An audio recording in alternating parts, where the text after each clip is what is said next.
Shalom, selamat pagi dan selamat hari Sabat. Selamat bergabung dalam program ibadah Sabat Raya CIC Convergence in Christ.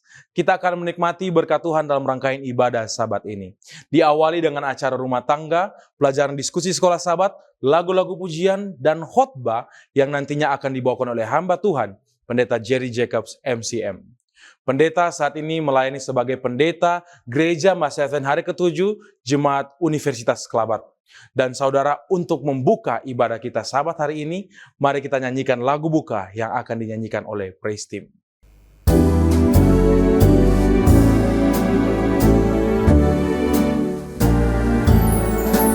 Rahmat Bapa bercahaya dari menara surga, pelayanan Injil kita menerangi dunia. Pancarkan terang lampumu menembusi gelombang, supaya dapatlah kamu selamatkan yang terhilang.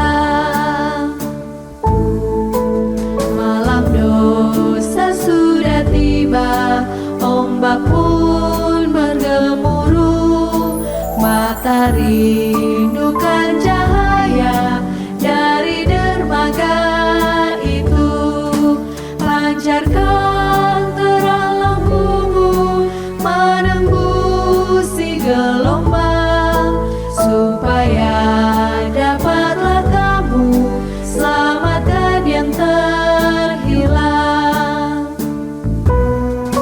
Lampumu selalu nyalakan bagi yang hanyut lelah, yang mencari pelabuhan dalam malam yang gelap. Pancarkan terang lampumu menembusi gelombang, supaya dapatlah kamu selamatkan yang terhilang.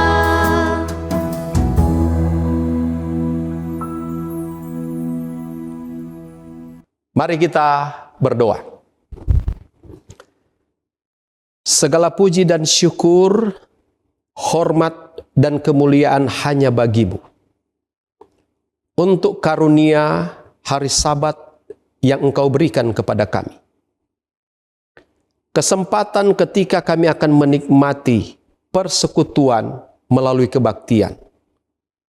Maka kiranya Tuhan akan hadir menuntun jalannya seluruh ibadah kami sepanjang hari ini. Kami akan memulaikan acara ini melalui acara keluarga. Maka kiranya berkat-Mu kami akan nikmati. Kami dapat menjadi keluarga Kristiani yang akan disiapkan untuk kekekalan. Dalam nama Tuhan Yesus kami berdoa. Amin. Saudara-saudara sekalian, keluarga-keluarga Kristiani, di mana saja saudara-saudara berada. Tips rumah tangga kita pada hari Sabat ini berjudul Digital Friendly. Keluarga adalah tempat di mana kita belajar dan mengembangkan tentang kasih, iman, dan nilai-nilai kekristenan. Keluarga adalah tempat pertama dan terutama di mana pertumbuhan rohani dan moral seseorang. Bagaimana kita dapat menjaga nilai-nilai spiritual, nilai-nilai moral di era digitalisasi sekarang ini. Saudara-saudara sekalian, dunia digital hari ini, internet dan media sosial adalah bagian dari hidup, bahkan sepertinya telah menjadi kebutuhan hidup sehari-hari. Mulai dari anak-anak, remaja, bahkan orang tua terkadang hidup dalam dunia yang selalu online. Kalau begitu, apa tantangannya? Kita akan menghadapi tantangan. Media digital dapat saja menggantikan waktu yang berkualitas. Anak-anak seringkali jauh lebih banyak tahu tentang internet ataupun media sosial daripada orang tua mereka. Kita juga dapat saja menghadapi ancaman pornografi, cyberbullying, game addiction, dan hoax. Kalau begitu, saudara-saudara, apa solusinya? Salah satu solusinya adalah apa yang disebut dengan digital friendly.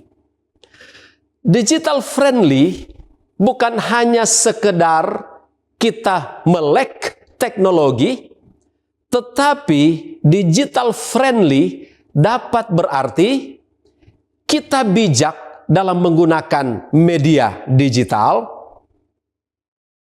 Kita juga menggunakan teknologi untuk memperkuat relasi, bukan menggantikannya.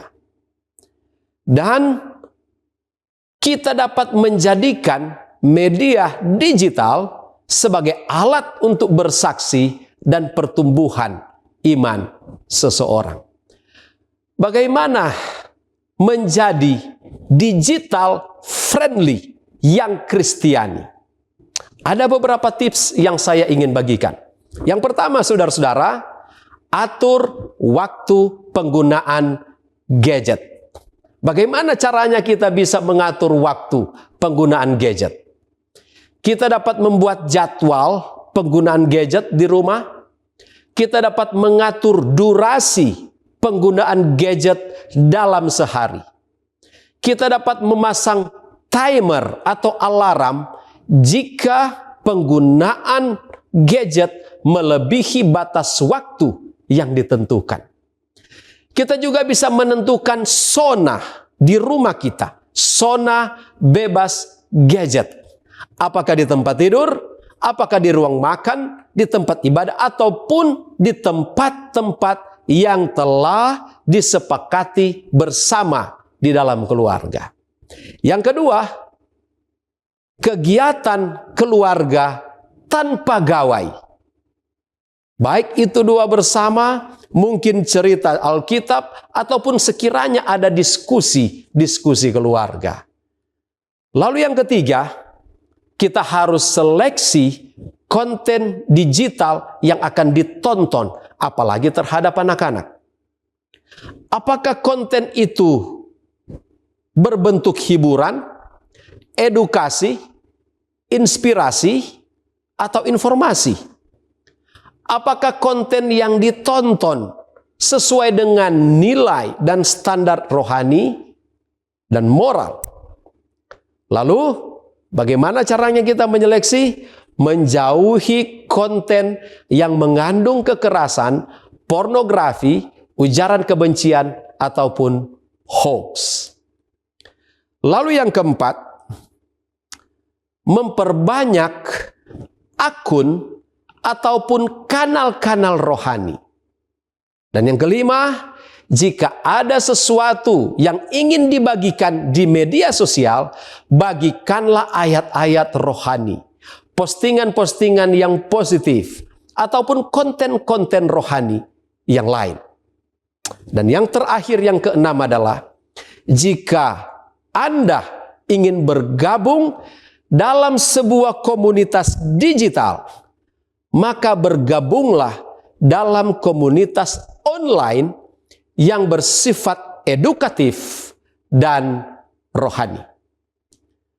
Saudara-saudara sekalian, keluarga-keluarga Kristiani dimanapun saudara berada, dunia digital bukanlah musuh, tetapi dunia digital merupakan ladang misi. Keluarga Kristen dapat menjadi terang bahkan di dalam dunia digital.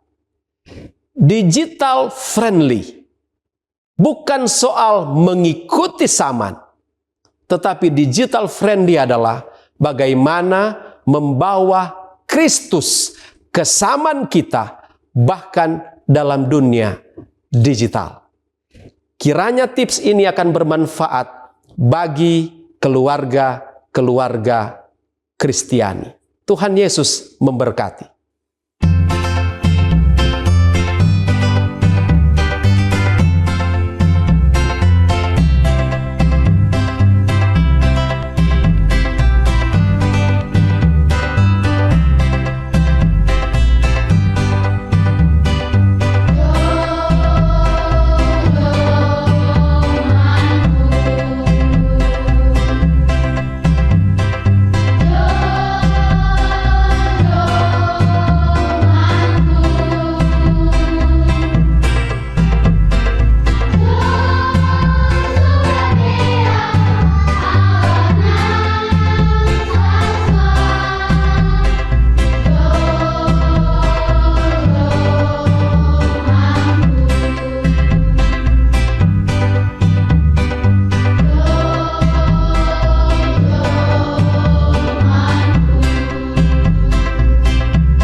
Shalom, salam sejahtera di dalam kasih Tuhan kita, Yesus Kristus. Puji Tuhan boleh menyapa sahabat-sahabat kembali dalam program pendalaman Alkitab melalui pelajaran Sekolah Sabat bersama dengan kami Cornelius Media. Kami selalu mengingatkan, mari membaca pelajaran Sekolah Sabat di tempat kita masing-masing. Kita sudah tiba di pelajaran yang ke-7 dengan tema sebuah potret kasih. Masih bersama dengan saya Pendeta Edward Taliwongso, juga Pendeta Felix Gosal dan Pendeta Widodo Purwanto. Sebelum kita masuk lebih dalam, mari kita tunduk kepala dan kita berdoa. Bapa Tuhan kami Allah yang Maha Baik, terima kasih oleh karena Engkau begitu mengasihi kami dan Engkau rindu supaya kami memantulkan kasih-Mu kepada sesama manusia. Tolong kami, agar kiranya kami dimampukan untuk menghidupkan pelajaran ini. Di dalam nama Yesus kami sudah berdoa. Amin. Ada 4 bagian dalam program ini. Yang pertama kita melihat dasar Alkitabiah. Yang kedua kita mencoba menggali makna dari ayat hafalan. Yang ketiga pokok pikiran yang muncul dari pelajaran hari per hari. Dan di bagian akhir kita tiba kepada aplikasi. Mari kita lihat dasar Alkitabiah. 1 Korintus pasal 13. Kasih adalah yang paling utama di antara semua karunia dan pelayanan. Kasih itu sabar, murah hati, tidak sombong, tidak mementingkan diri, dan tidak berkesudahan. Tanpa kasih, semua kemampuan rohani dan pengorbanan tidak bernilai di hadapan Allah. Matius 24 ayat 12. Pada akhir zaman, karena semakin bertambahnya kedurhakaan, maka kasih sebagian besar orang akan menjadi dingin. Galati 5 ayat 22-23. Kasih adalah buah pertama Roh Kudus dan ini menjadi dasar untuk mengalami sukacita, damai sejahtera, kesabaran, kemurahan, kebaikan, kesetiaan, kelemah lembutan, dan penguasaan diri. 1 Timotius 1 ayat 14. Paulus bersaksi bahwa kasih dan iman dalam Kristus merupakan hasil limpahan kasih karunia Allah yang mengubahkan hidup orang berdosa menjadi pelayan-pelayan Tuhan. 1 Yohanes 4 ayat 8, Allah adalah kasih. Karena itu, mengenal Allah harus tampak dalam kemampuan kita untuk mengasihi sesama. Orang yang tidak mengasihi menunjukkan bahwa dia tidak mengenal Allah. Selanjutnya mari kita lihat pengertian judul sebuah potret kasih. Apa yang dimaksud potret kasih?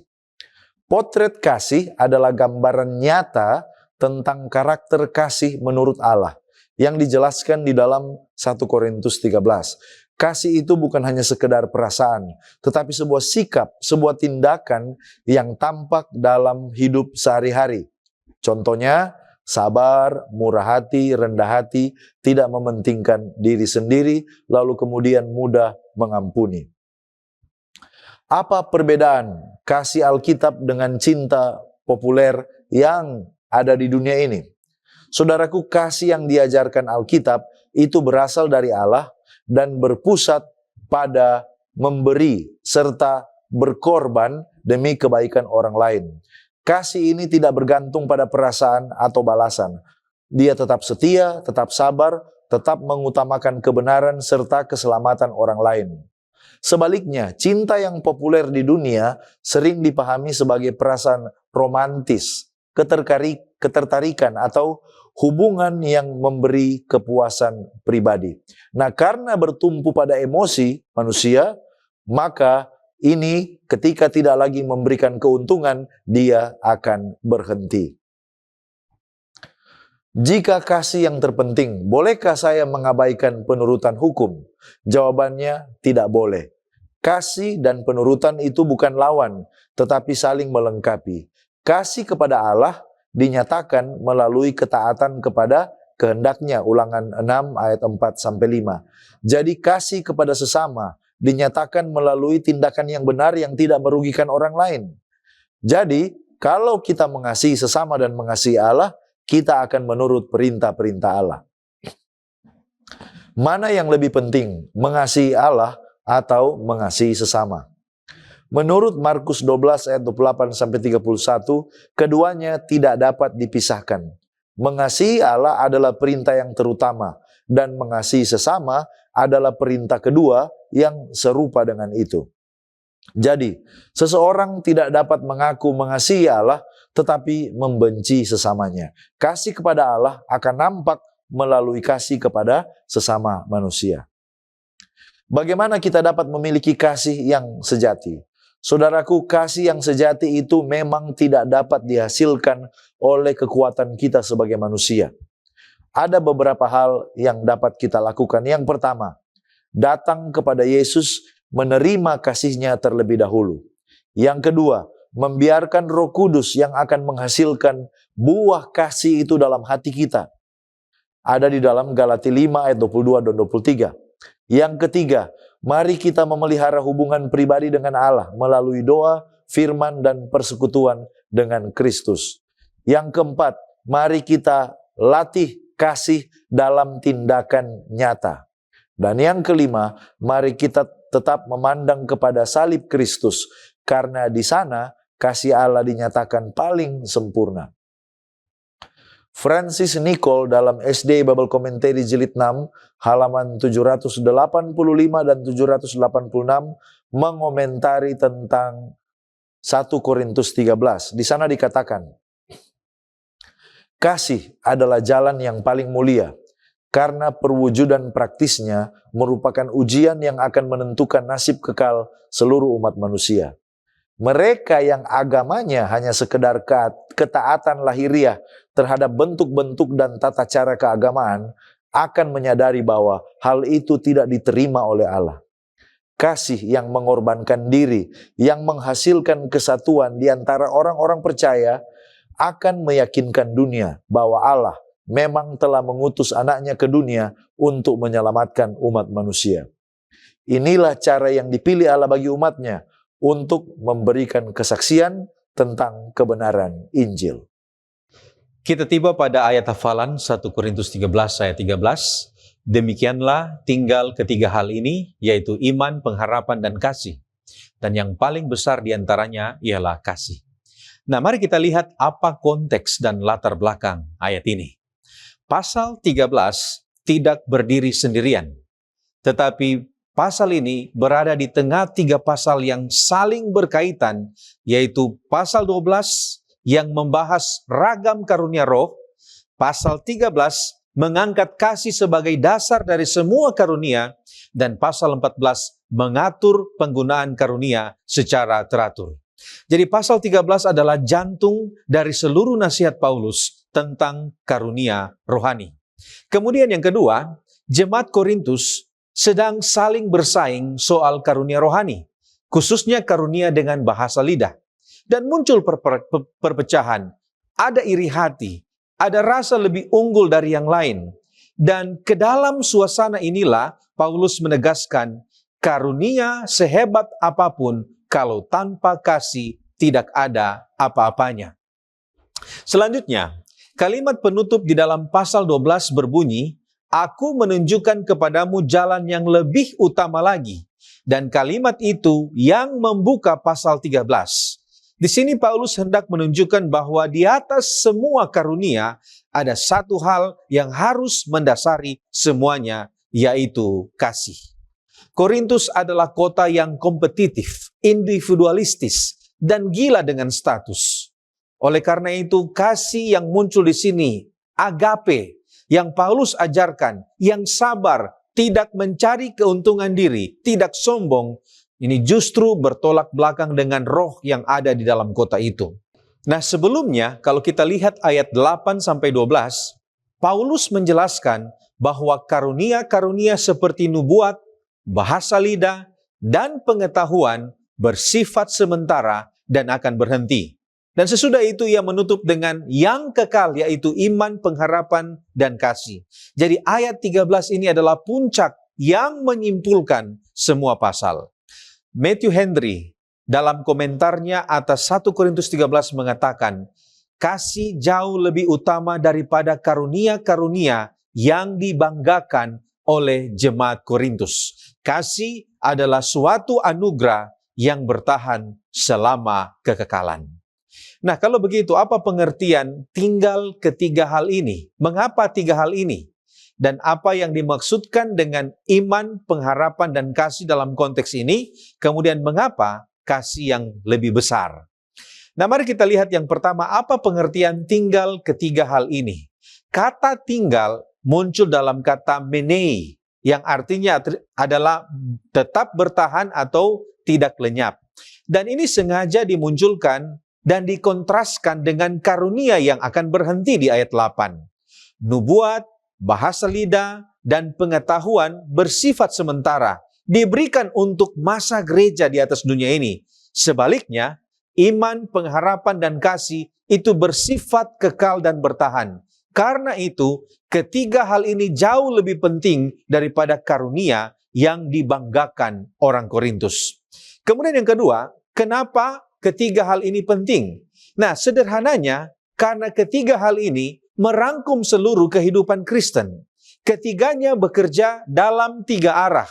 Iman memandang ke atas kepada Allah, pengharapan memandang ke depan, kepada masa depan yang dijanjikan, dan kasih itu memandang keluar, baik kepada Allah dan kepada sesama. Nah, kalau kita bertanya, apa arti dari masing-masing kata ini dalam konteks 1 Korintus 13 ayat 13? Nah, di sini iman, ini artinya memegang teguh pribadi dan janji Allah, bersandar penuh kepada Kristus. Dan iman ini adalah iman yang beda dengan iman dalam daftar karunia rohani. Sehubungan dengan ini, Seventh-day Adventist Bible Commentary jilid 6 halaman 785 mengatakan iman yang di sini bukan merujuk pada karunia rohani yang dikenal sebagai iman, melainkan pengalaman yang digambarkan dalam Ibrani pasal 11.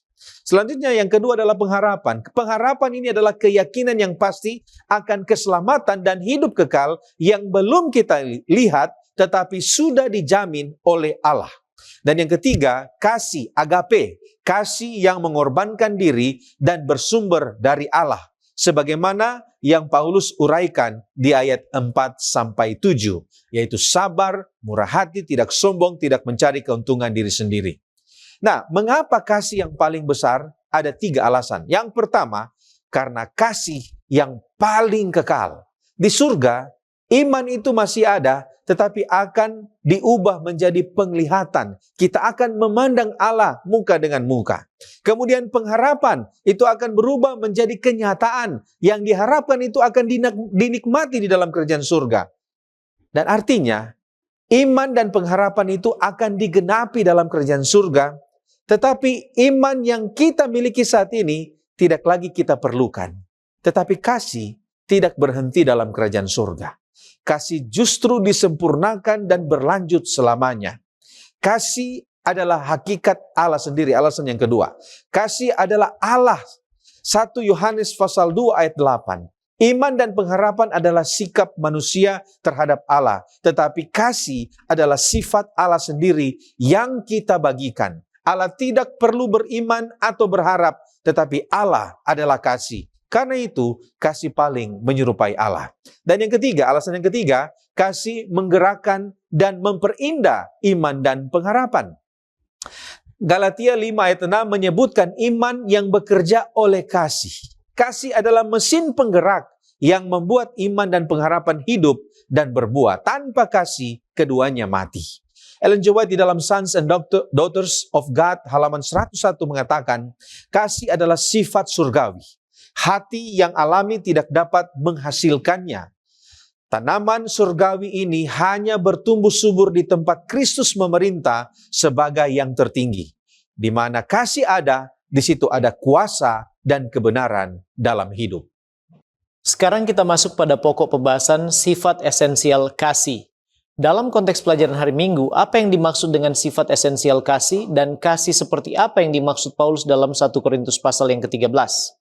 Kata esensial berarti hakikat yang paling mendasar, inti atau unsur yang mutlak yang harus ada sehingga sesuatu tetap menjadi dirinya sendiri.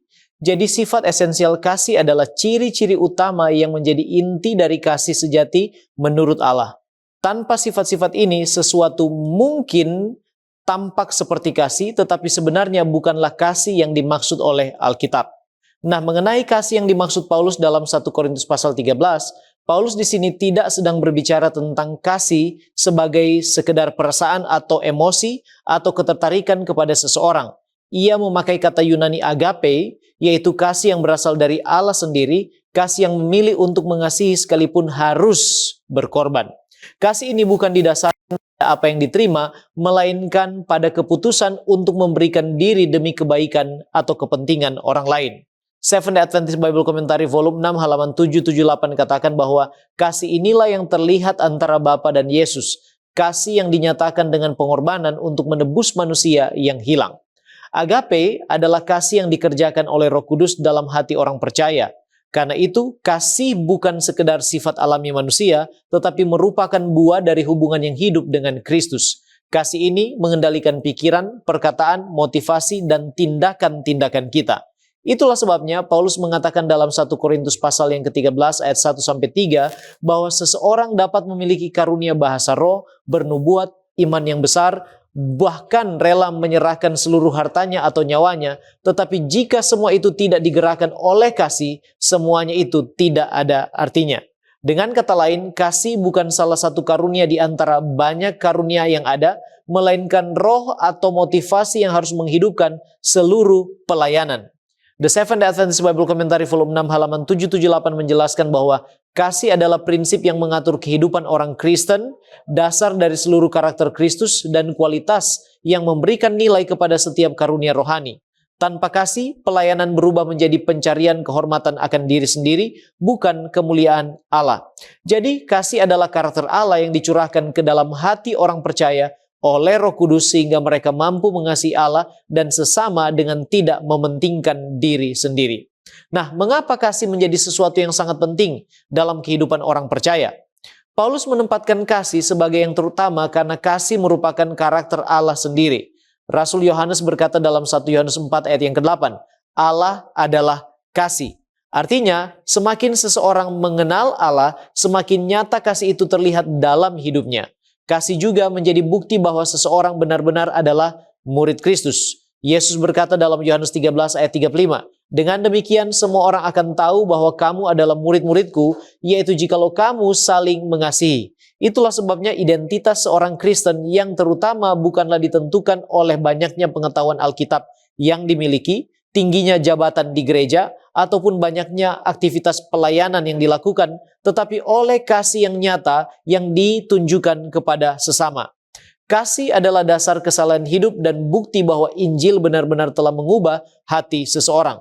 Di Acts of the Apostle halaman 318, betapapun tingginya kedudukan seseorang, barang siapa yang hatinya tidak dipenuhi kasih kepada Allah dan sesama manusia, bukanlah murid Kristus yang sejati. Meskipun ia memiliki iman yang besar dan bahkan berkuasa untuk melakukan mujizat, namun tanpa kasih, imannya itu tak akan berarti apa-apa. Ia mungkin menunjukkan kedermawanan yang besar, tetapi jika ia karena motif lain selain kasih yang tulus memberikan seluruh hartanya untuk memberi makan orang miskin, perbuatan itu tak akan membuatnya mendapat perkenanan Allah. Dalam semangatnya, ia mungkin bahkan rela mati sebagai martir. Namun jika tidak didorong oleh kasih, ia akan dianggap oleh Tuhan sebagai seorang pengikut yang tersesat atau seorang munafik yang sangat ambisius. Karena itulah, kasih bukan hanya menghiasi kehidupan orang Kristen, tetapi menjadi fondasi seluruh kehidupan rohaninya. Tanpa kasih, semua pelayanan kehilangan makna di hadapan Allah. Nah, mengapa Yesus memperingatkan bahwa kasih banyak orang akan menjadi dingin dan bagaimana kita menjaganya agar tetap hidup? Dalam Matius pasal 24 ayat 12, Yesus memang memberikan peringatan yang sangat serius. Dikatakan, dan karena makin bertambahnya kedurhakaan, maka kasih kebanyakan orang akan menjadi dingin. Kata Yunani, sigesetai, yang diterjemahkan menjadi dingin berarti kehilangan kehangatan, padam secara perlahan ataupun menjadi beku. Yesus menggambarkan bahwa kasih tidak selalu hilang secara tiba-tiba, tetapi dapat memudar sedikit demi sedikit ketika dosa mulai ditoleransi. Kasih menjadi dingin karena meningkatnya kedurhakaan. Ketika dosa dianggap biasa, hati menjadi keras dan belas kasihan berkurang, pengampunan semakin sulit diberikan dan hubungan dengan Allah mulai merenggang. Nah, sebagaimana ranting tidak dapat menghasilkan buah bila tidak tetap tinggal pada pokok anggur, demikianlah kasih hanya dapat dipertahankan melalui hubungan yang terus-menerus dengan Kristus. Artinya, kasih kepada sesama tidak mungkin dipertahankan hanya dengan usaha atau upaya manusia. Kasih akan tetap hidup ketika setiap hari kita tinggal di dalam Kristus melalui doa, melalui firman, dan penyerahan diri kepada Roh Kudus. Homeward Bound halaman 288. Kasih adalah anugerah yang berharga yang kita terima dari Yesus. Kasih adalah sebuah tanaman yang tumbuh dari sorga dan harus dipelihara serta dipupuk. Sons and Daughters of God halaman 49. Kasih adalah sifat yang berasal dari sorga. Sifat alami manusia tidak mampu melahirkan kasih yang sejati. Tanaman surgawi ini hanya dapat bertumbuh subur di dalam hati yang menempatkan Kristus sebagai Raja yang tertinggi yang sepenuhnya memerintah. Di mana kasih hadir, di sana terdapat kuasa dan kebenaran yang nyata dalam kehidupan. Kasih selalu menghasilkan kebaikan dan tidak pernah mendatangkan kejahatan. Mereka yang hidup dalam kasih akan menghasilkan buah-buah kekudusan dan pada akhirnya menerima kehidupan yang kekal. Baik, terima kasih pendeta. Sekarang kita melihat tema apa yang dilakukan kasih. Menurut 1 Korintus 13 ayat 4-7, tindakan-tindakan apa saja yang menunjukkan bahwa seseorang itu hidup dalam kasih yang sejati. Nah, Paulus menggambarkan kasih itu bukan tentang perasaan, tetapi tindakan yang nyata. Tindakan yang terlihat dalam perilaku sehari-hari. Dia ada menyebutkan ada beberapa kata di dalam bahasa Yunani. Yang pertama adalah sabar, yaitu makrotimeo, mampu bertahan, bersabar terhadap orang lain, serta situasi yang sulit. Lalu kemudian ada murah hati, artinya menunjukkan kebaikan dan belas kasihan, seperti Allah. Lalu ada juga bersukacita dalam kebenaran, artinya bersukacita ketika kebenaran ditegakkan. Lalu menutupi atau menanggung segala sesuatu, rela menanggung kesulitan dan tidak mudah mempermalukan orang lain. Lalu kemudian adalah percaya segala sesuatu, pisteo, artinya berprasangka baik dan memberikan kepercayaan yang wajar kepada sesama. Mengharapkan segala sesuatu, tetap memiliki pengharapan, lalu sabar menanggung segala sesuatu. Artinya tetap teguh dan tetap setia meskipun menghadapi penderitaan atau kekecewaan. Muncul pertanyaan, apa hubungan antara kasih dalam 1 Korintus 13 dan buah roh dalam Galati 5 ayat 22-23. Kedua perikop memiliki hubungan yang sangat erat. Mengapa? Karena sama-sama menggambarkan karakter yang dihasilkan oleh Roh Kudus dalam kehidupan orang percaya. Yang pertama, kasih itu adalah inti dari buah roh. Galati 5 ayat 22 menyebut kasih itu sebagai buah roh yang pertama. Jadi, sifat-sifat yang berikutnya merupakan ekspresi yang nyata dari kasih tersebut. Mari kita lihat ada kesamaan ciri-cirinya. Di dalam buah roh dikatakan kesabaran, kasih itu sabar. Kemurahan dan kebaikan, kasih itu murah hati. Ada kesetiaan dan ketekunan, kasih itu menanggung segala sesuatu. Lalu ada juga penguasaan diri di Galatia 5. Kemampuan untuk tidak bertindak egois atau merusak hubungan. Yang berikut, kasih itu berasal dari Allah. Manusia berdosa tidak mampu menghasilkan kasih seperti ini dengan kekuatannya sendiri. Kasih itu adalah hasil dari pekerjaan Roh Kudus yang mengubah hati dan menanamkan karakter Kristus di dalam diri orang percaya menurut Roma 5 ayat 5. Lalu yang keempat, kasih itu menjadi ukuran kedewasaan rohani. Karunia rohani, tetapi kalau tidak ada kasih, tidak ada nilainya. Menurut 1 Korintus 13 ayat 1-3. Oleh karena itu, kedewasaan rohani diukur bukan oleh kemampuan atau pengetahuan, tetapi sejauh mana karakter Kristus dinyatakan melalui kasih. Bagaimana kita dapat mewujudkan kasih yang digambarkan Paulus dalam kehidupan sehari-hari? Terutama kalau kita menghadapi orang-orang yang sulit atau situasi yang menantang. Saudara-saudaraku, ada beberapa langkah praktis. Yang pertama, berdoalah meminta hati yang sabar kalau kita menghadapi kelemahan orang lain. Yang kedua, kita memilih untuk berkata dan bertindak dengan murah hati, bahkan ketika kita diperlakukan dengan tidak baik. Yang ketiga, kita menghindari gosip dan mempermalukan orang lain, tetapi kita berusaha melindungi dan membangun mereka. Yang keempat, kita berikan kesempatan kedua dan tidak cepat berprasangka buruk kepada sesama manusia. Yang kelima, kita tetap berharap akan terjadi perubahan dan pemulihan, bahwa orang itu yang sudah berdosa, sudah membuat kesalahan, dia masih bisa berubah di dalam kehidupannya. Lalu kemudian yang terakhir, mari kita bertahan di dalam kasih walaupun kita mengalami kekecewaan. Mengapa? Oleh karena Kristus telah lebih dahulu sabar dan setia terhadap kita. Ellen White dalam Reflecting Christ halaman 305 mengomentari tentang kasih itu sebagai kewajiban. Dia katakan, tak seorang pun dapat menjadi seorang Kristen tanpa memiliki roh Kristus. Dan jika ia memiliki roh Kristus, hal itu akan terwujud dalam kata-kata yang lembut, serta sikap yang halus dan sopan. Perubahan lahiriah akan menjadi bukti adanya perubahan batinia. Kebenaranlah yang menguduskan dan menyucikan. Ketika diterima kebenaran itu di dalam hati, kebenaran itu bekerja dengan kuasa yang tersembunyi. Dia akan mengubah karakter. Namun, mereka yang mengaku sebagai pengikut Kristus, tetapi pada saat yang sama bersikap kasar, tidak ramah dan tidak sopan dalam perkataan maupun tingkah laku, mereka belum belajar dari Yesus. Seorang yang suka mengancam, sombong, dan suka mencari-cari kesalahan bukanlah seorang Kristen. Sebab menjadi seorang Kristen berarti menjadi serupa dengan Kristus.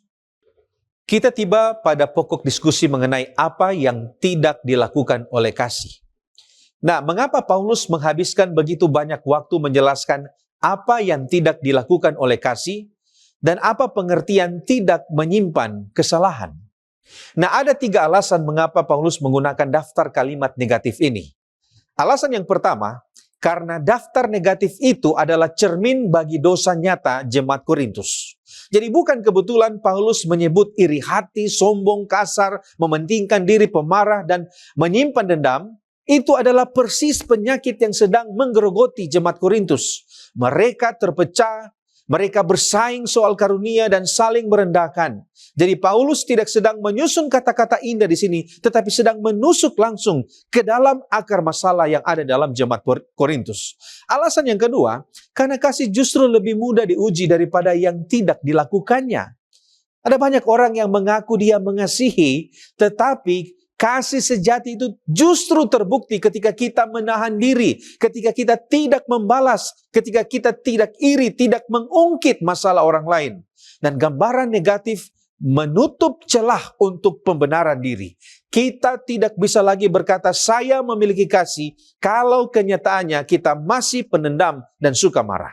Kemudian alasan yang ketiga, karena kasih bukan sekedar perasaan, melainkan pengendalian diri yang aktif.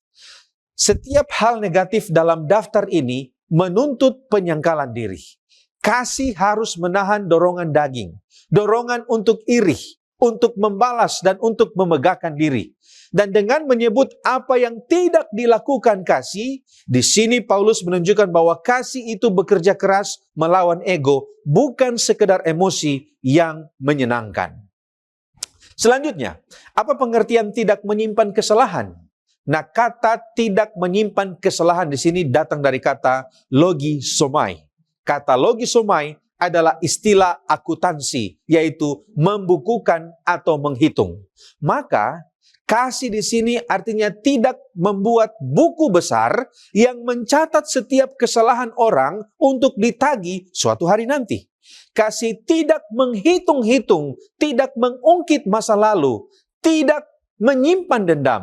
Dan ini sama artinya dengan mengampuni, menghapus hutang, bukan mencatatnya. Dan inilah persis apa yang Allah lakukan kepada kita. Ia tidak memperhitungkan pelanggaran kita. 2 Korintus 5 ayat 19. Dan Joel di dalam Kisah Para Rasul halaman 3:19 mengatakan kasih seperti Kristus menempatkan tafsiran yang paling baik atas motif dan tindakan orang lain. Kasih tidak dengan sia-sia membeberkan kesalahan mereka. Kasih tidak dengan penuh semangat mendengarkan kabar-kabar buruk, melainkan berusaha mengingat sifat-sifat baik orang lain. Nah, mari kita lanjut. Di dalam pelajaran kita, Paulus mengkaitkan kesombongan dengan pengetahuan. Lantas, mengapa pengetahuan akan kebenaran dan doktrin bisa membuat kita menjadi sombong dan merasa lebih unggul daripada orang lain? Ada beberapa poin. Yang pertama, itu bisa terjadi oleh karena pengetahuan itu hanya menyentuh kepala tetapi belum menyentuh hati.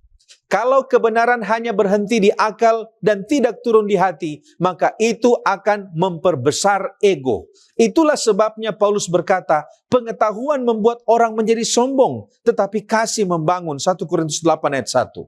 Pengetahuan tanpa kasih tidak membangun orang lain.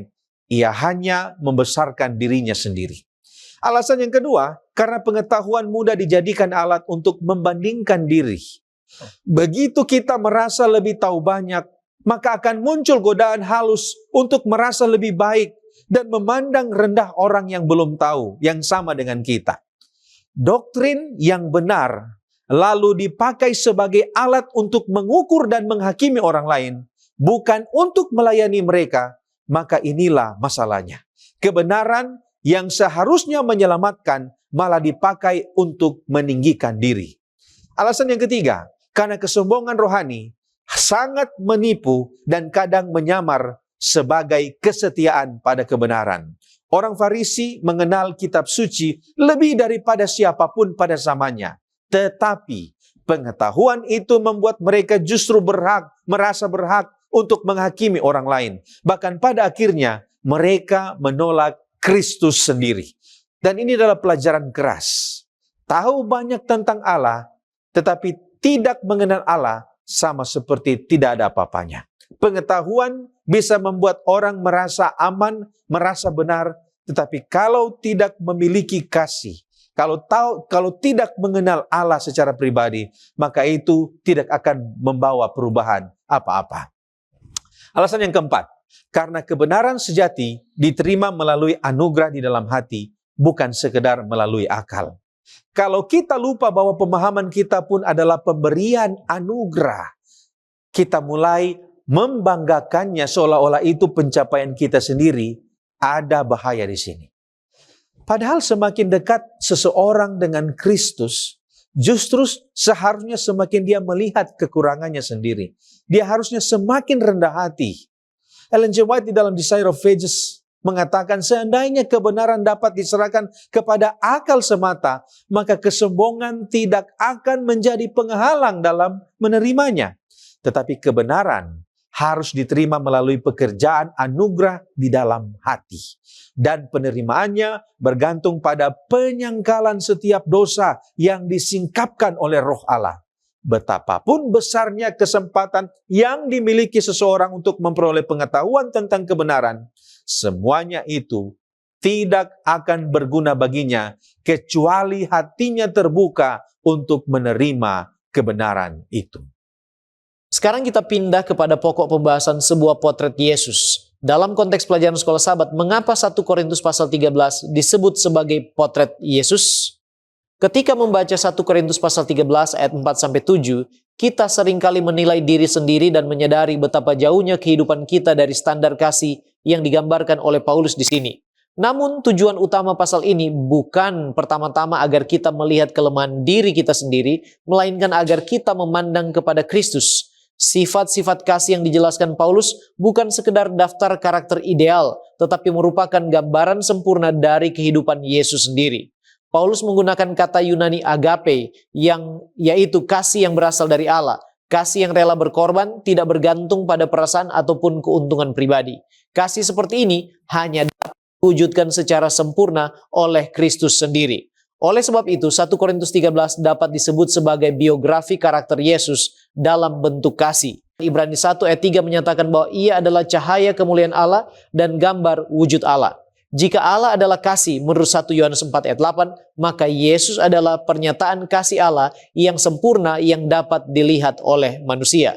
Lift Him Up halaman 26. Baik dalam perkataan maupun perbuatan, Mesias selama pelayanannya di dunia dimaksudkan untuk mengungkapkan kemuliaan Allah Bapa kepada umat manusia. Setiap tindakan dalam hidupnya, setiap kata yang diucapkan, setiap mujizat yang dilakukan dimaksudkan untuk memperkenalkan kasih Allah yang tak terbatas kepada umat manusia yang telah jatuh ke dalam dosa.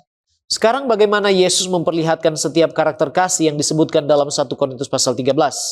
Seluruh kehidupan Yesus merupakan penjelasan praktis dari kasih yang ditulis Paulus dalam 1 Korintus pasal yang ke-13. Yang pertama, kasih itu sabar. Makrotumei. Yesus tetap sabar menghadapi murid-murid yang lambat mengerti, orang banyak yang sering salah memahaminya, bahkan orang-orang yang menyalibkannya. 1 Timotius 1 ayat 16 menyatakan bahwa Kristus menunjukkan seluruh kesabarannya. Yang kedua, kasih itu murah hati. Kresteuetai. Yesus selalu memperlakukan orang berdosa dengan kelembutan. Ia menerima pemungut cukai, perempuan berdosa, orang kusta, bahkan mereka yang ditolak oleh masyarakat. Yang ketiga, kasih tidak mencari keuntungan diri sendiri. Filipi 2 ayat 6-8 menunjukkan bahwa Kristus rela mengosongkan dirinya sendiri demi menyelamatkan manusia. Yang keempat, kasih tidak pemarah dan tidak menyimpan kesalahan. Ketika tergantung di kayu salib, Yesus berdoa, "Ya Bapa, ampunilah mereka karena mereka tidak tahu apa yang sedang mereka lakukan." Lukas 23 ayat yang ke-34. Yang kelima, kasih menanggung segala sesuatu.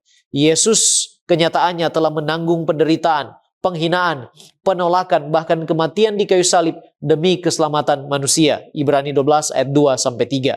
Yang keenam, yang terakhir, kasih percaya dan berharap. Yesus melihat Petrus bukan sebagai seorang yang gagal, melainkan sebagai pemimpin gereja di masa yang akan datang. Ia melihat Saulus bukan sebagai penganiaya, tetapi sebagai rasul pilihannya. Kisah pasal 9 ayat yang ke-15.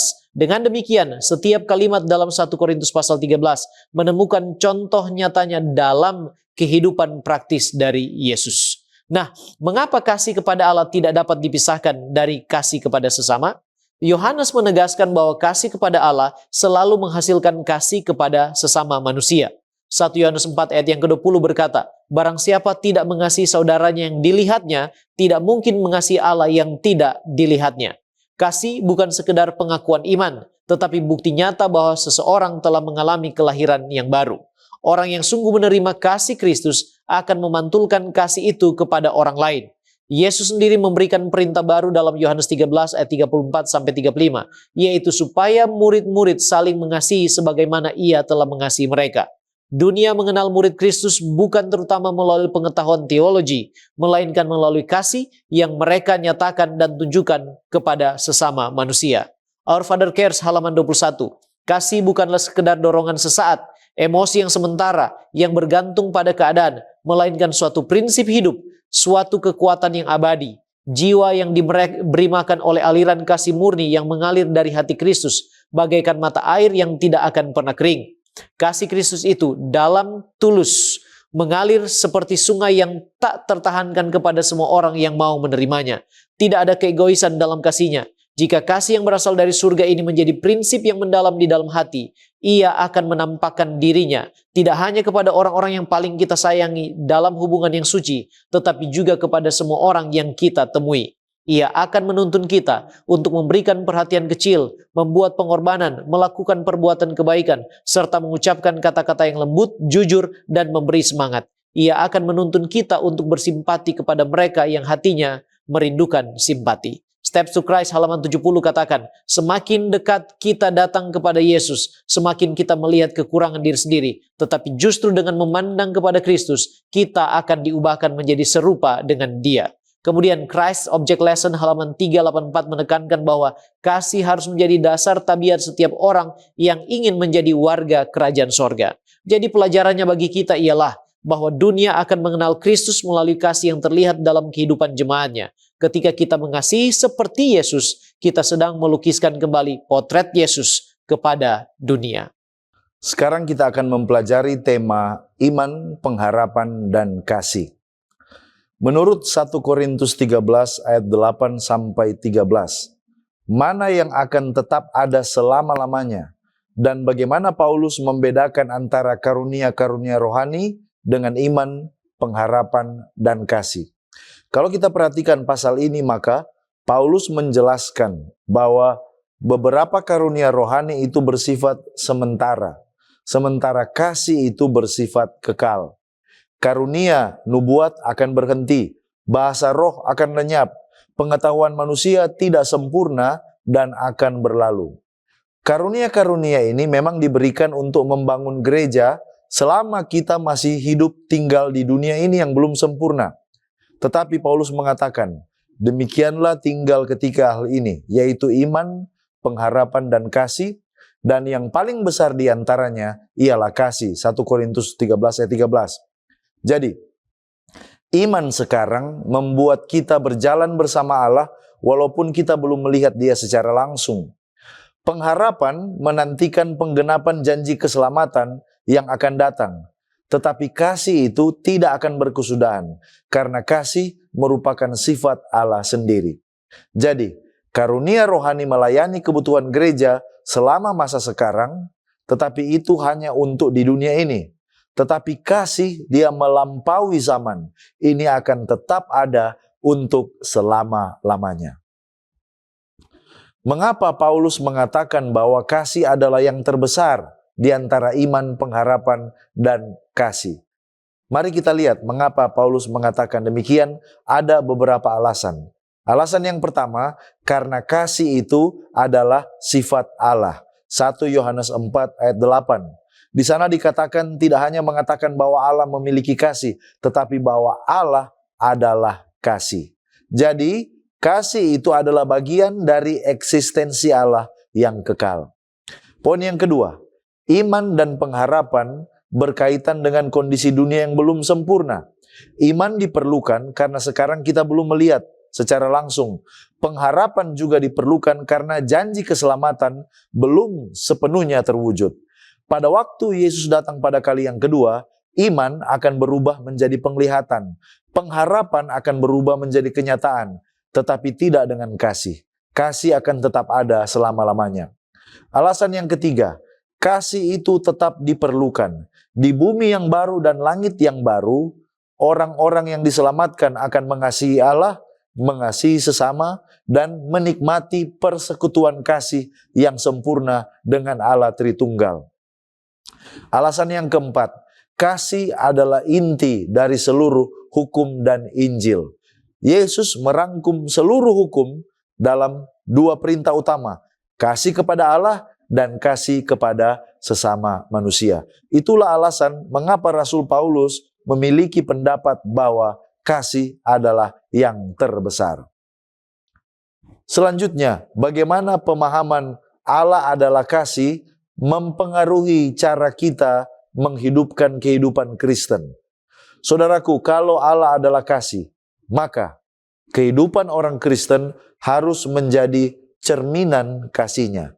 Ada beberapa penerapan yang praktis. Yang pertama, kita perlu membangun hubungan yang dipenuhi dengan kesabaran dan kemurahan hati, bukan iri hati dan kesombongan. Yang kedua, kita harus saling mengampuni dan menanggung kelemahan orang lain sebagaimana Allah telah mengasihi kita. Yang ketiga, kita mengutamakan pertumbuhan karakter di atas kebanggaan rohani atau kemampuan pelayanan atau talenta.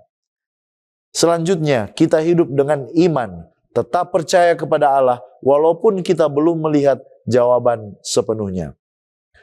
Francis Nicole dalam The Seventh Day Adventist Bible Commentary Jilid 6 halaman 785 mengomentari hal ini ketika dia katakan, yang terbesar adalah kasih.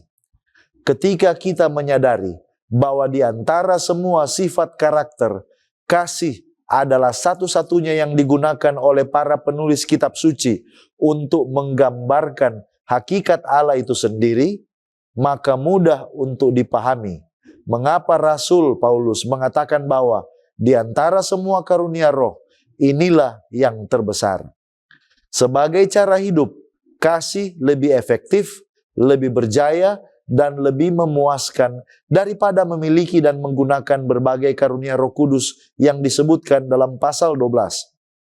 Kasih kepada Allah dan sesama manusia adalah ungkapan tertinggi dari keselarasan dengan Allah. Kasih yang diwujudkan dalam kehidupan seorang percaya adalah ujian utama atas kesungguhan iman Kristen seseorang. Kita tiba pada pendalaman.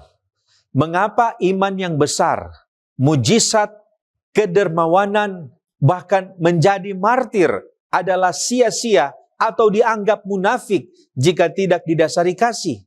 Nah, seberapa tipis batas antara bersemangat melayani Tuhan dengan mencari validasi, popularitas, atau pengakuan diri? Nah, saudara, ada beberapa poin yang harus kita pahami.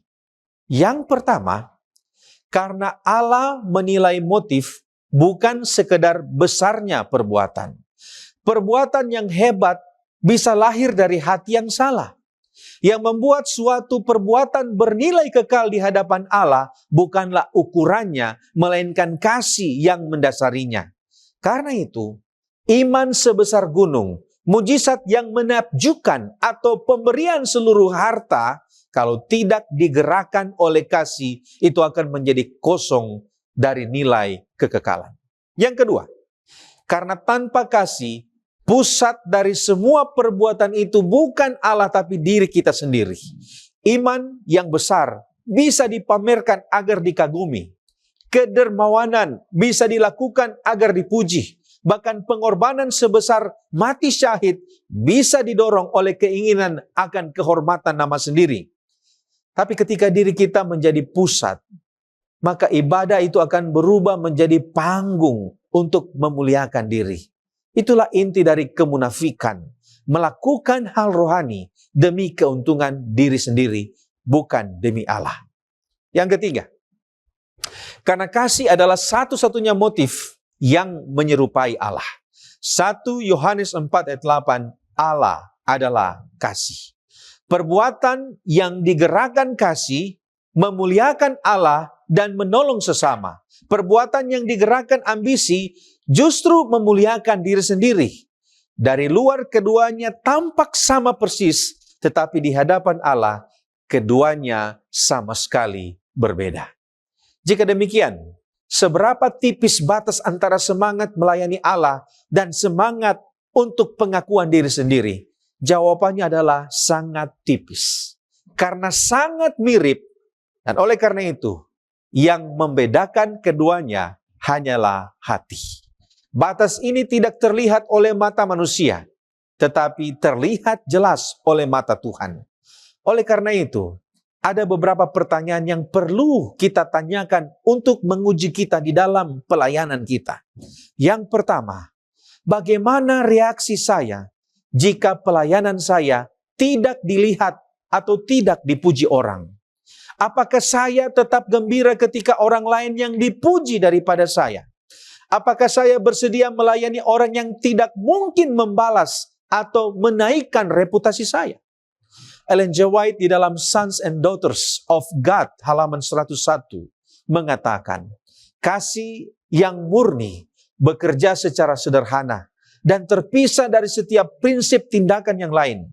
Ketika kasih dicampur dengan motif-motif duniawi dan kepentingan-kepentingan yang mementingkan diri, kasih itu berhenti menjadi murni. Allah lebih memperhitungkan dengan berapa banyak kasih kita bekerja daripada seberapa banyak yang kita lakukan. Mungkin kita bertanya, mengapa hari ini kita memiliki banyak akses yang berlimpah kepada bahan-bahan khotbah atau materi-materi rohani? Tetapi kenapa masih banyak jiwa yang lumpuh, yang merasa hampa dan tersesat? Ada beberapa alasan. Yang pertama, karena khotbah menyampaikan informasi, tetapi jiwa disembuhkan oleh kasih. Materi rohani bisa memenuhi kepala tanpa menyentuh hati. Yang menyembuhkan luka di dalam jiwa bukanlah banyaknya kata-kata, melainkan kasih Kristus yang mengalir melalui orang percaya. Itu sama seperti getah dalam batang pohon. Sebagaimana disebut dalam materi kita, berlimpahnya khotbah tidak otomatis berarti berlimpahnya kasih.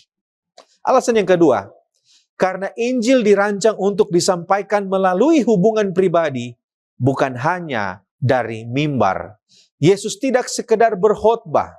Ia bergaul dengan orang, menunjukkan simpati, memenuhi hubungan kebutuhan mereka, memenangkan kepercayaan mereka. Baru sesudah itu ia berkata, ikutlah aku. Kita sering melompat langsung kepada tahap yang terakhir. Ikutlah aku, tanpa melewati langkah-langkah kasih yang ada sebelum itu. Saudara-saudaraku, akibatnya ada banyak orang yang mendengarkan kebenaran, tapi mereka tidak pernah merasa dikasihi. Alasan yang ketiga, karena kelimpahan materi bisa membuat kita puas dengan rasa tahu, tetapi lupa dengan melakukan kasih. Kita bisa menimbun khotbah di laptop kita. Kita bisa memiliki banyak seminar di handphone kita, ataupun buku-buku rohani di rumah kita. Lalu kita menganggap itu sudah cukup. Tetapi, jiwa yang lumpuh tidak membutuhkan lebih banyak ceramah. Mereka membutuhkan tangan yang menolong dan hati yang peduli. Pengetahuan rohani yang tidak diubah menjadi kasih yang bertindak, tidak menyembuhkan siapapun. Alasan yang keempat, karena tanpa kuasa Roh Kudus dan kasih, khotbah hanyalah suara.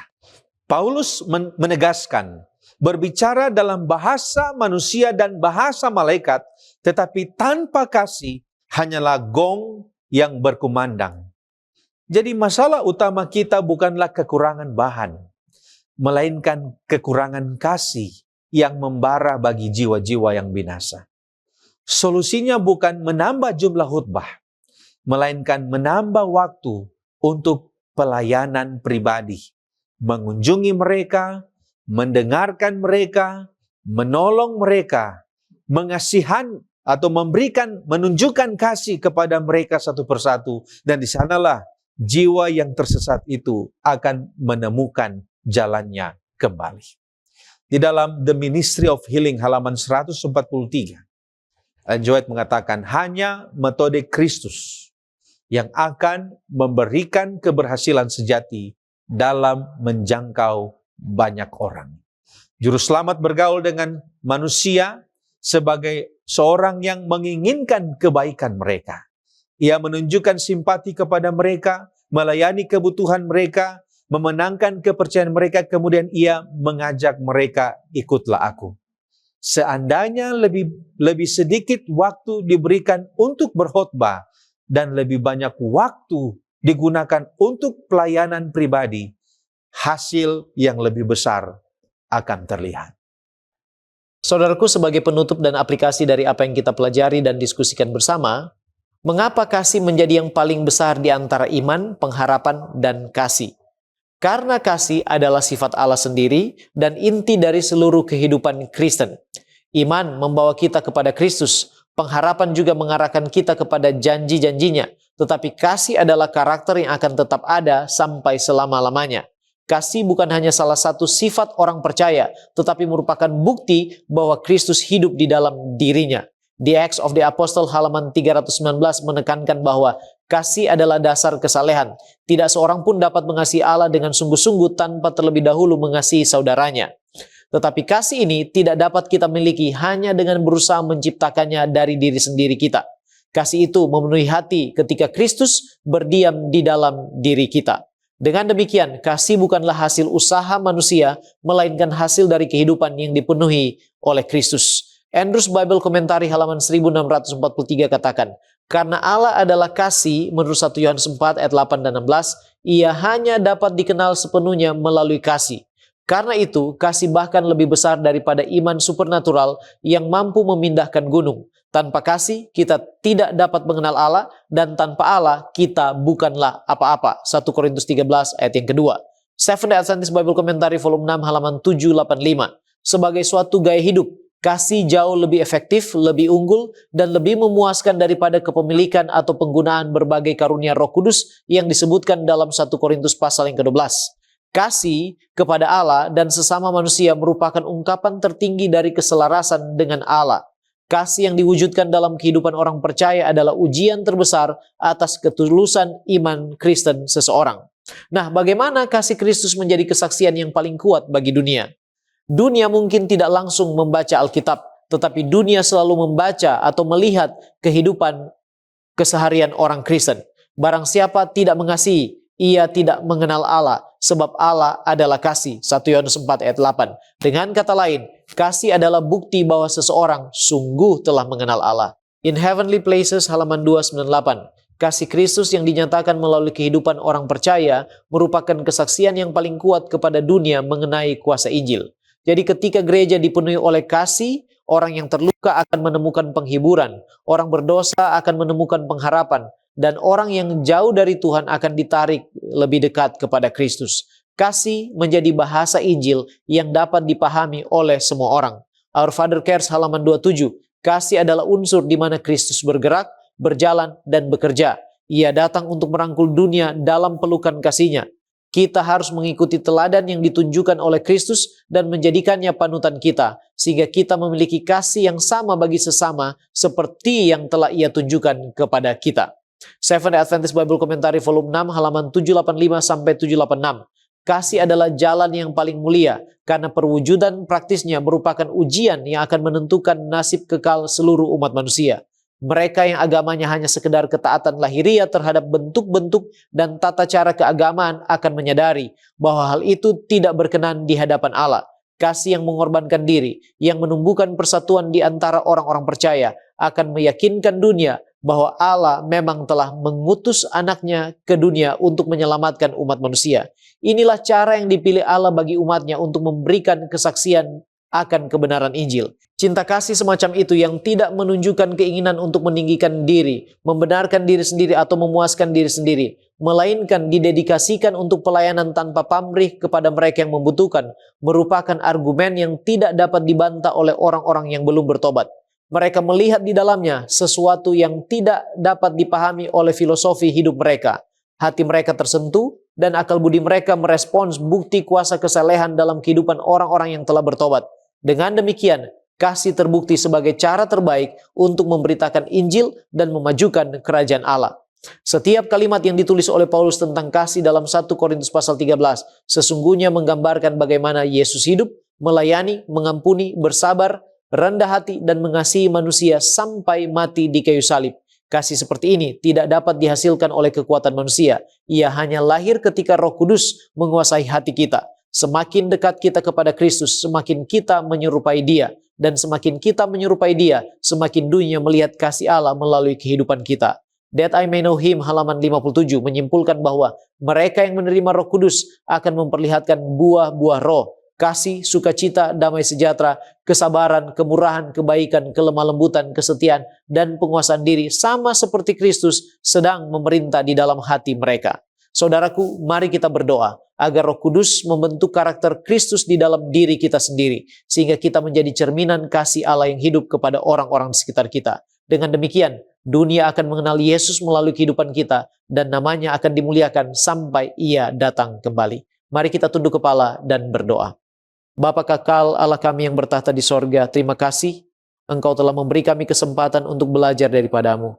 Kiranya Engkau mengurapi kami dengan kuasa Roh Kudus, supaya kami dapat mengerti apa yang telah kami pelajari dan diskusikan bersama, dan dimampukan kami untuk mempraktekkan, mengimplementasikan itu di dalam kehidupan kami sehari-hari, supaya kehidupan kami mencerminkan kasih Kristus. Roh Kudus akan membentuk kami hari lepas hari untuk menyerupai Engkau di dalam karakter kami. Bapa, kami manusia berdosa yang penuh dengan kelemahan. Ampunilah kami dan kiranya bentuklah kami. Berkatilah kami untuk mengikuti Engkau ya Tuhan di sepanjang kehidupan kami sampai hari Maranatha tiba. Terpujilah Engkau Bapa, inilah doa kami, dalam nama Yesus kami sudah berdoa.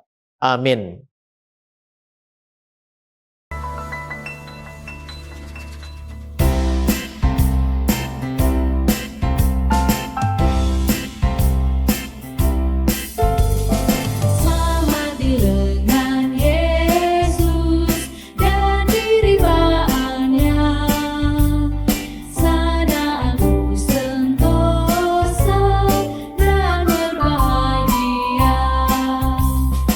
Dengan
Mari kita berdoa. Bapa yang bersemayam di dalam kerajaan surga, kami meninggikan Engkau Tuhan, kami memuji nama-Mu Tuhan, oleh karena Engkau adalah Allah yang layak disembah. Engkau adalah Allah di atas segala Allah, Tuhan di atas segala Tuhan, Raja di atas segala Raja, Pencipta, Penebus, dan Pemelihara kehidupan kami. Pada saat ini Tuhan, kami datang dengan kerendahan hati, mengakui bahwa kami adalah manusia berdosa. Kami memiliki banyak kelemahan. Kami datang dengan berbagai macam kelemahan-kelemahan dan pelanggaran-pelanggaran. Ampuni kami Tuhan. Seringkali kehidupan kami tidak mencerminkan iman kami. Seringkali apa yang kami katakan menyakiti hati sesama. Dan juga apa yang kami perbuat menyakiti hati Tuhan dan hati sesama. Ampunilah kami Tuhan. Laikanlah kami di hadapan Tuhan. Dan biarlah pada pertemuan Sabat yang kudus ini, kami boleh dikuatkan, kami boleh disucikan, dibaharui di dalam Kristus. Kami bersyukur untuk tuntunan Tuhan sepanjang 6 hari. Kami boleh melakukan aktivitas kami.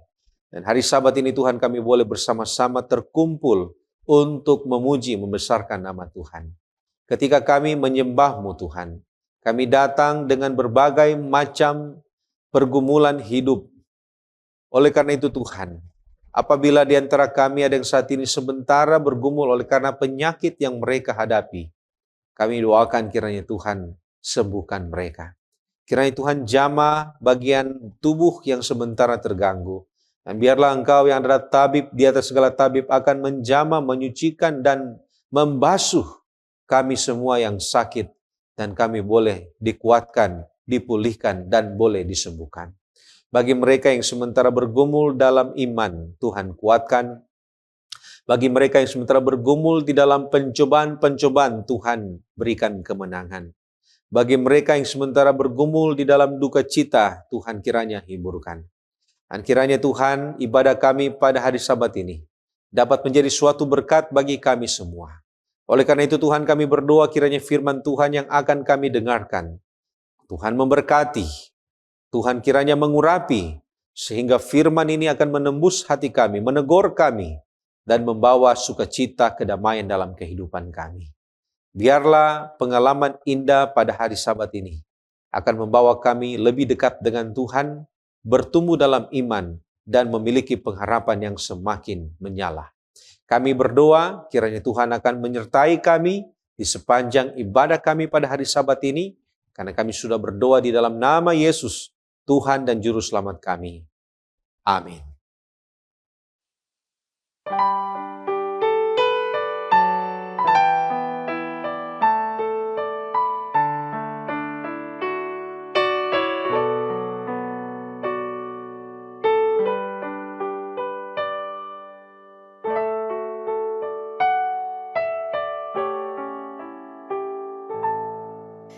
Years of time have come and gone.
Terpujilah nama Tuhan untuk kesempatan dan berkat yang Tuhan boleh berikan kepada kita untuk bersama-sama merenungkan akan firman Tuhan pada saat ini. Sebelum kita masuk ke dalam pembahasan firman Tuhan, saya undang kita untuk tunduk kepala, kita satu di dalam doa.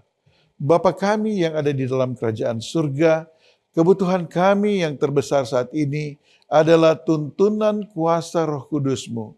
Biarlah Roh Kudus akan menuntun hati dan pikiran kami untuk memahami firman Tuhan dan menyanggupkan kami untuk menghidupkan firman Tuhan ini di dalam kehidupan kami adalah doa kami di dalam nama Yesus. Amin. Saudara-saudari yang dikasihi oleh Tuhan kita Yesus Kristus, jika kita mendengar nama Ayub, apa yang pertama kali terlintas dalam benak kita? Hampir pasti pikiran kita akan langsung melayang pada pemandangan sebuah tragedi yang mengerikan. Kita membayangkan badai gurun meruntuhkan rumah, menewaskan 10 anaknya dalam satu hari. Kita mengingat kawanan ternak yang habis dijarah dan disambar api dari langit. Kita membayangkan seorang pria yang saleh, namun tubuhnya dipenuhi borok busuk dari telapak kaki sampai ke batok kepalanya. Kita melihat Ayub yang duduk terisolasi di atas tumpukan abu, memegang pecahan beling untuk menggaruk luka di tubuh. Dan sahabat-sahabatnya datang menuduh dia dalam keadaan Ayub yang penuh dengan kesedihan dan kesunyian. Sebagian besar khotbah, seminar, dan diskusi teologis mengenai kitab Ayub menghabiskan 90% waktunya di atas tumpukan abu tersebut. Kita bergumul dengan pertanyaan, mengapa orang benar menderita? Namun, jika kita membaca Alkitab dengan teliti, kita akan menemukan bahwa Tuhan tidak meninggalkan Ayub di atas abu. Kitab Ayub berakhir dengan ratapan. Kitab ini berakhir dengan sebuah fajar baru yang radikal. Sebuah pemulihan yang begitu indah hingga mengubah aroma kehidupan Ayub. Di babak paling akhir dari drama kosmis ini, Alkitab mencatat sebuah detail kecil yang sering terlewatkan oleh para pembaca Alkitab. Di dalam Ayub pasal 42, setelah badai berlalu, Tuhan memulihkan keadaan Ayub dan memberkatinya 2 kali lipat. Ia kembali dikaruniai 7 anak laki-laki dan 3 anak perempuan. Uniknya, Alkitab sama sekali tidak menyebutkan nama ke-7 anak laki-lakinya. Namun Roh Kudus secara spesifik menggerakkan penulis Alkitab untuk mencatat nama ke-3 anak perempuannya. Di dalam Ayub 42 ayat 14 mencatat anak yang pertama dinamainya Yemima, yang kedua Kezia, dan yang ketiga Keren Hapuk. Hari ini kita akan secara khusus untuk merenungkan kisah dan makna di balik nama anak perempuan yang kedua, yaitu Kezia. Ketika kita mendengarkan nama ini, kita barangkali berpikir bahwa nama ini tidak datang dari zaman perjanjian lama. Oleh karena nama ini sepertinya sangat familiar di telinga kita untuk orang-orang yang hidup pada zaman modern saat ini. Nah, ada apa di balik nama ini? Mengapa nama ini begitu penting? Mengapa di tengah pemulihan Ayub yang dahsyat, nama seorang anak perempuan dicatat secara abadi, permanen di dalam kitab suci?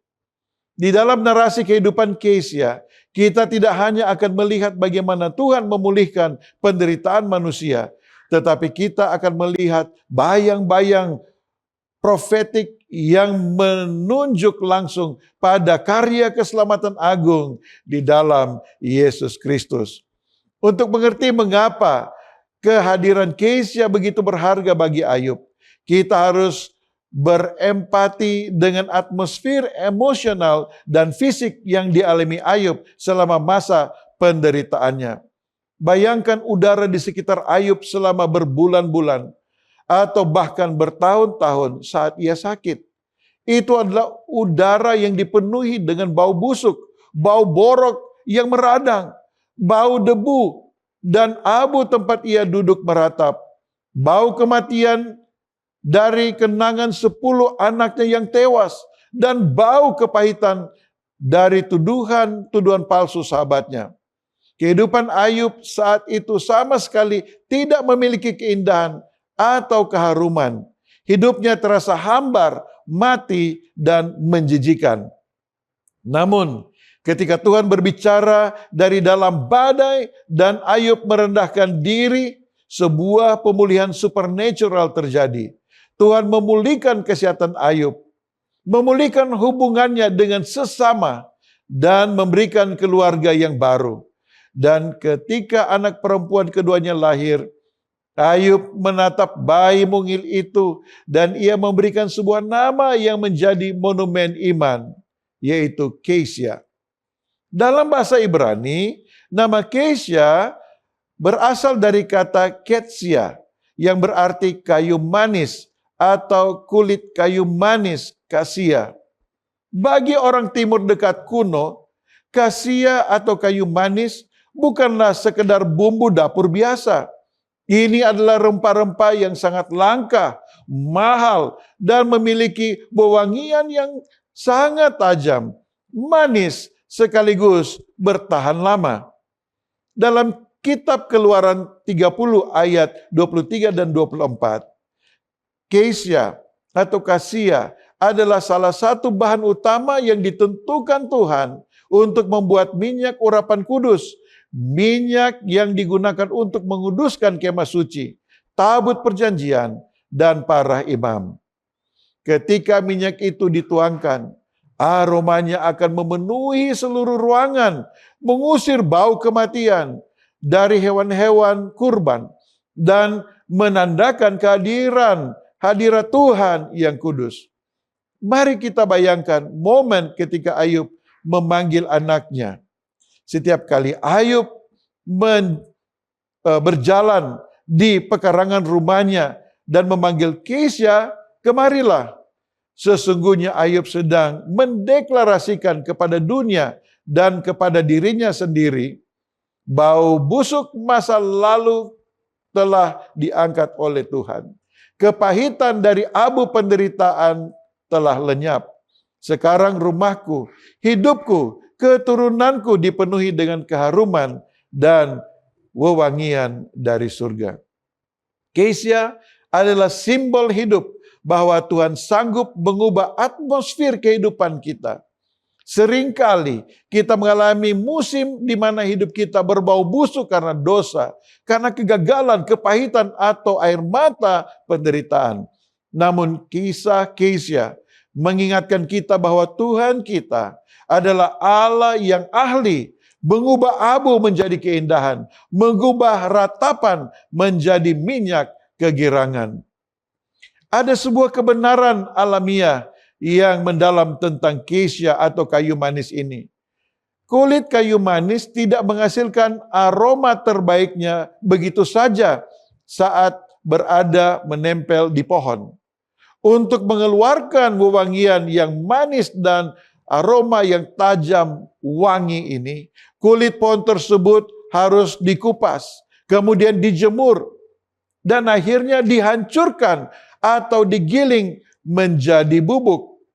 Proses pelepasan, pengeringan, dan penghancuran inilah yang melepaskan minyak aromatik yang tersembunyi di dalamnya. Ini adalah gambaran sempurna dari apa yang terjadi pada Ayub dan apa yang sering terjadi pada kita sebagai orang percaya. Ayub adalah pria yang dikupas dari segala kekayaannya, dikeringkan di atas abu penderitaan, dan dihancurkan hatinya oleh kedukaan secara manusiawi. Proses menghancurkan ini tampaknya seperti akhir segalanya. Namun di tangan Tuhan yang berdaulat, proses menghancurkan itu justru menjadi sarana untuk memunculkan aroma iman yang murni.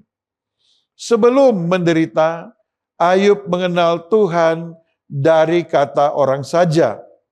Namun setelah melewati proses penghancuran kulit kayu manis itu, Ayub dapat berkata, "Sekarang mataku sendiri melihat engkau." Di dalam Ayub 42 ayat 5.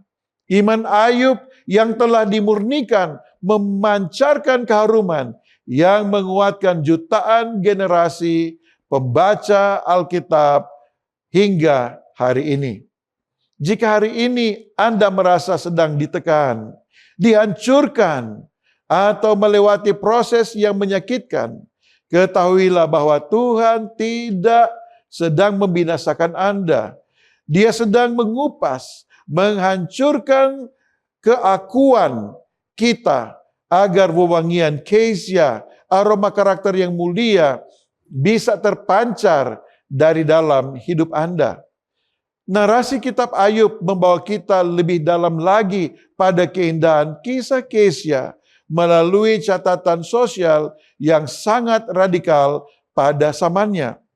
Di dalam Ayub 42 ayat 15 dikatakan, "Di seluruh negeri tidak terdapat perempuan yang secantik anak-anak perempuan Ayub, dan ayah mereka memberi milik pusaka di tengah saudara-saudara lelaki mereka."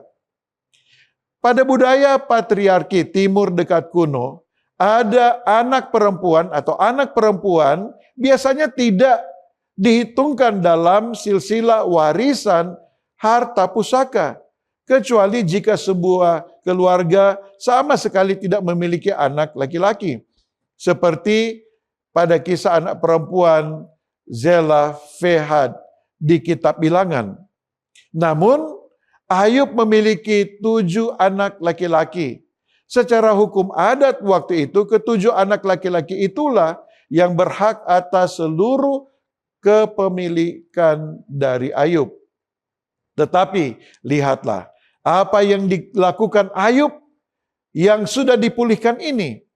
Ia melangkah keluar dari kotak tradisi budaya yang kaku. Ia memandang kesia dan saudara-saudaranya bukan sebagai warga kelas 2, melainkan sebagai ahli waris yang sah. Ayub memberikan kesia milik pusaka, tanah, dan hak yang sama di tengah saudara laki-lakinya. Penderitaan yang luar biasa tidak membuat Ayub menjadi seorang pria yang pahit hati, kikir, atau egois. Sebaliknya, perjumpaannya dengan kasih karunia Allah dalam badai kehidupan membuat hati Ayub menjadi begitu luas, penuh kemurahan dan adil. Kesia tidak hanya dikagumi karena kecantikan fisiknya yang memukau seluruh negeri, tetapi ia diberikan martabat, posisi, kehormatan, dan jaminan masa depan oleh ayahnya. Kesia menerima warisan bukan karena ia bekerja keras untuk memilikinya atau membelinya, melainkan murni karena kemurahan hati dan kasih karunia ayahnya yang melimpah kepadanya. Ini adalah gambaran dari kasih karunia Allah yang meruntuhkan tembok pemisah dan mengangkat orang-orang yang terpinggirkan, kaum marginalized, untuk menerima warisan kemuliaan. Sekarang mari kita melangkah ke puncak dari seluruh narasi ini. Alkitab adalah sebuah kesatuan cerita yang utuh, dan setiap bayangan di Perjanjian Baru mewujudkan wujud aslinya, pemenuhannya dalam Perjanjian Baru yang kita bisa peroleh di dalam diri Yesus Kristus. Bagaimana kisah Kesia, si kayu manis yang menerima warisan pusaka ini terhubung dengan juru selamat kita? Yesus adalah Kesia sejati, wewangian yang dihancurkan.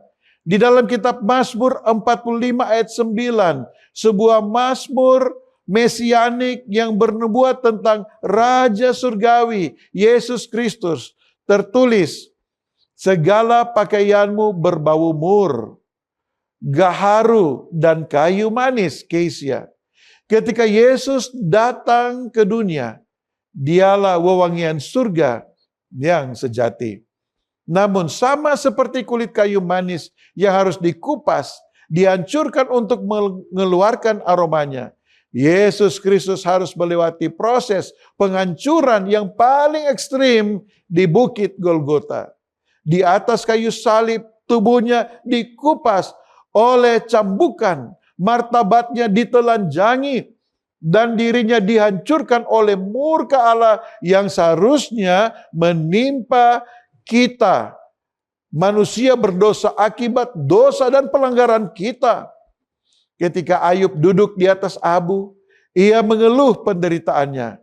Namun Yesus ketika ia menanggung penderitaan kita, ia menjadi seperti domba yang keluh di depan penyembelinya.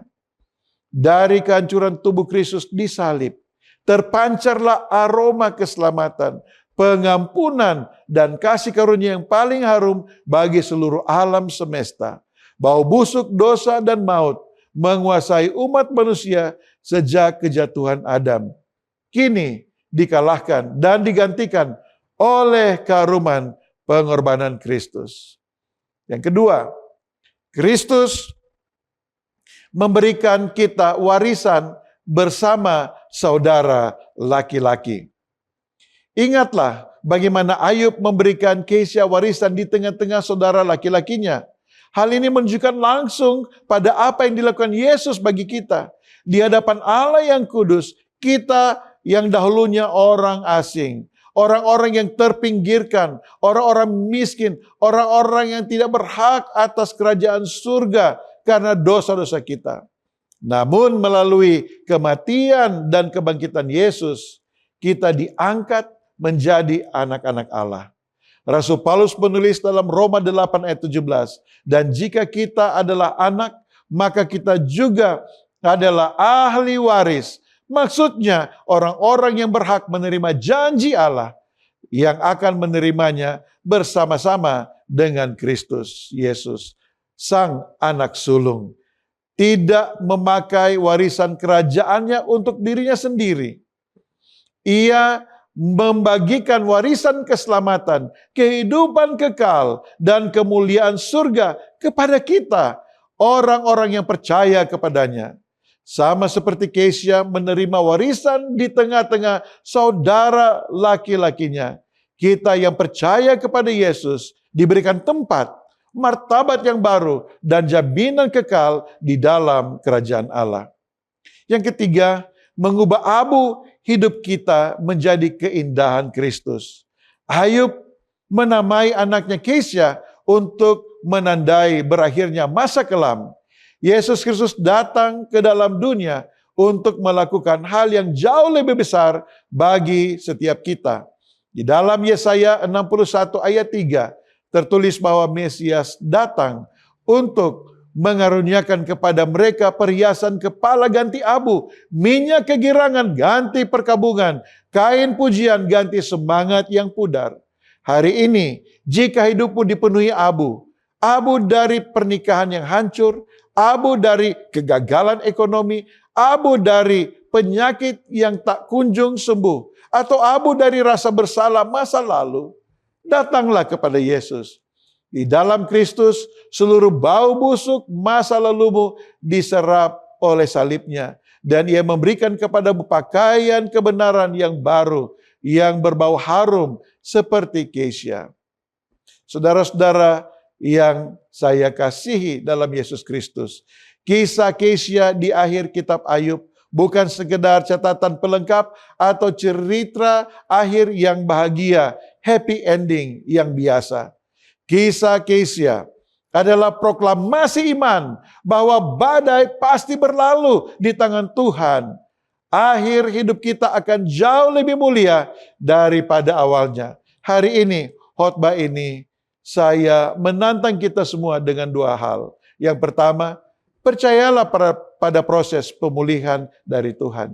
Jangan menyerah saat Anda berada di atas tumpukan abu.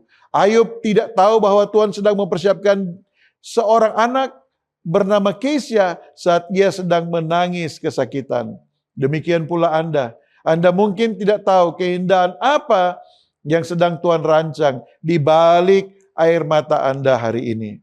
Tetaplah setia, sebab Tuhan sedang memproses hidupmu untuk memancarkan keharumannya. Yang kedua, hiduplah sebagai wewangian Kristus. Karena kita telah menerima warisan kasih karunia yang mahal dari Yesus, mari kita bawa aroma Keisha, aroma kasih, pengampunan, keadilan, kemurahan hati ke tengah-tengah dunia yang sedang dipenuhi oleh bau busuk kebencian, keegoisan, dan keputusasaan. Jadilah pembawa harapan dimanapun Tuhan menempatkan Anda. Mari kita tunduk kepala. Kita bersyukur untuk Yesus Kristus, Sang Keisha sejati yang telah dicurahkan agar hidup kita dipenuhi dengan keharuman. Kita berdoa. Bapa di surga, kami bersyukur kepadamu untuk memberikan satu pelajaran yang indah, satu pelajaran yang luar biasa dari nama anak perempuan kedua dari Ayub yang bernama Keisha. Tuhan, kehidupan kami umat manusia seringkali dipenuhi dengan berbagai kesulitan dan masalah. Tetapi Tuhan mau memproses kehidupan kami untuk menjadi kehidupan yang memiliki bau yang harum di hadapan hadirat Tuhan. Tuhan, Engkau telah memberikan Keisha sebagai ilustrasi bahwa Keisha yang sesungguhnya adalah Yesus Kristus yang kami perlukan untuk dapat merubah hidup kami menjadi pribadi-pribadi yang tetap setia kepada Tuhan, dapat menjadi bau yang harum, dapat membawa keharuman, keselamatan di dalam Yesus Kristus, agar orang lain juga dapat diselamatkan. Tuhan, bantu kami, agar kami tetap setia kepadamu, dan biarlah kami juga dapat dikaruniakan oleh Yesus Kristus, bau aroma yang sejati itu. Bau yang indah, Keisha dalam pribadi kehidupan kami. Nama Tuhan selalu dipuji dan dimuliakan. Di dalam nama Yesus kami berdoa dan bersyukur kepadamu. Amin.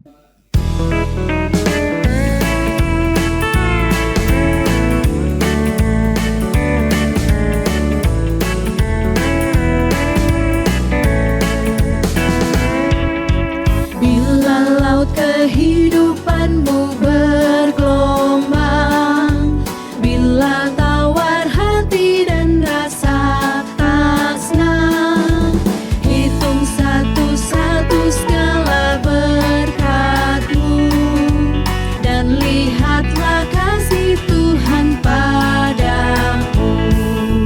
Hitung satu-satu berkat-Mu yang diberikan Tuhan tiada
Puji Tuhan, rangkaian ibadah hari Sabat ini telah selesai. Terima kasih telah bergabung bersama dengan kami dalam rangkaian ibadah Sabat hari ini. Jangan lupa saksikan program yang sama pada minggu depan dan program-program lainnya hanya di Cornelius Media, Bridge to the Truth.